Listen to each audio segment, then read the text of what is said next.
ഞാൻ താമസിക്കുന്നുണ്ടായിരുന്ന സ്ഥലത്ത് നിന്നും ഏകദേശം 400 കിലോമീറ്റർ അപ്പുറം പുതിയ സ്ഥലത്തേക്ക് താമസം മാറിയിട്ടാണുള്ളത്.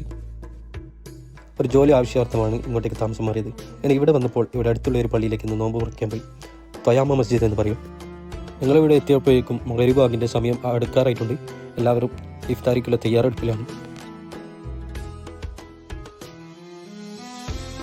ഞാനങ്ങനെ ഉളു ചെയ്യാൻ വേണ്ടി പോയി. ഇവിടെ ഉളു ചെയ്യുമ്പോൾ ഹോട്ട് വാട്ടറും കൂടി അവൈലബിൾ ആണ്.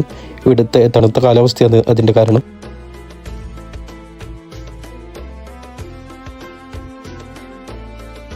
അങ്ങനെ പള്ളിൻ്റെ ഉള്ളിൽ കയറിയപ്പോൾ കുറേ ആൾക്കാരുണ്ടായിരുന്നു. നല്ല ജനങ്ങളായിട്ട് നിറഞ്ഞിട്ടുണ്ടായിരുന്നു. എല്ലാ രാജ്യക്കാരുമുണ്ട്. പാകിസ്ഥാൻ, ബംഗ്ലാദേശ്, ഇന്ത്യ എല്ലാ രാജ്യക്കാരുമായി നിറഞ്ഞിട്ടുണ്ട്. ഇവിടെ കുറേ നല്ല രസമുള്ള ക്യൂട്ട് കുട്ടികളെല്ലാം ഉണ്ടായിരുന്നു.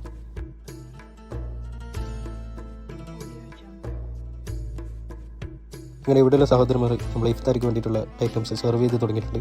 നല്ല സമൂസയും കുറേ എണ്ണക്കടികളും നല്ല സർവത്തും ഫ്രൂട്ട്സും ഐറ്റംസ് എല്ലാം ഉണ്ടായിരുന്നു.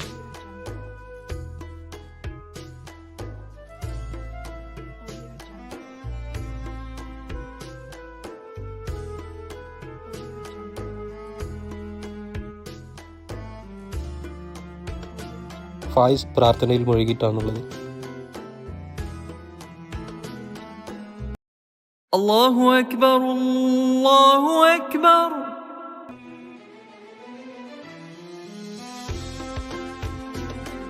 അങ്ങനെ മഗ്‌രിബ് ബാങ്ക് കൊടുത്തു. ഞങ്ങളെല്ലാവരും നോമ്പ് മുറിക്കാൻ തുടങ്ങി. സമൂസയും ഫ്രൂട്ട്സും എല്ലാം നല്ല ടേസ്റ്റ് ഉണ്ടായിരുന്നു.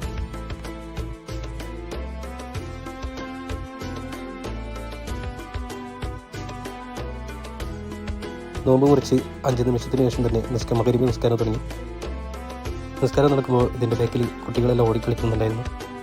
നിസ്കാരത്തിന് ശേഷം ഒരു 10 മിനിറ്റ് ഉസ്താദിൻ്റെ ഒരു ക്ലാസ് ഉണ്ടായിരുന്നു. ആ ക്ലാസ്സും കേട്ട് ഞങ്ങളിങ്ങനെ ഇരുന്നു. ക്ലാസ് കഴിഞ്ഞതും അടുത്ത ഫുഡ് കഴിക്കാനുള്ള പരിപാടിയിലേക്കായി. നല്ല ബീഫ് ബിരിയാണി ഉണ്ട് ഇവിടെ. ഇത് നല്ല ചെമ്പിൽ കൊണ്ടുവരുന്നുണ്ട് ബീഫ് ബിരിയാണി.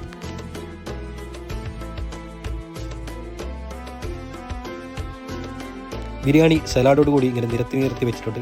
കാഴ്ച കാണാൻ തന്നെ നല്ലൊരു രസമാണ്. ബിരിയാണി എല്ലാവർക്കും സെർവ് ചെയ്ത് തന്നു. എല്ലാവരും സ്പൂണോട് കഴിക്കുമ്പോൾ ഞാൻ കൈയോട് കഴിച്ചു. എനിക്ക് കൈയോട് കഴിക്കാനാണ് ഇഷ്ടം. പിന്നെ ഫുഡ് കഴിച്ചതിന് ശേഷം ചെറിയൊരു സ്വീറ്റ്സ് ബോളും കൂടി തന്നു. അൽഹംദുലില്ലാ, അങ്ങനെ ഇന്നത്തെ നോമ്പ് റാഹത്തായി.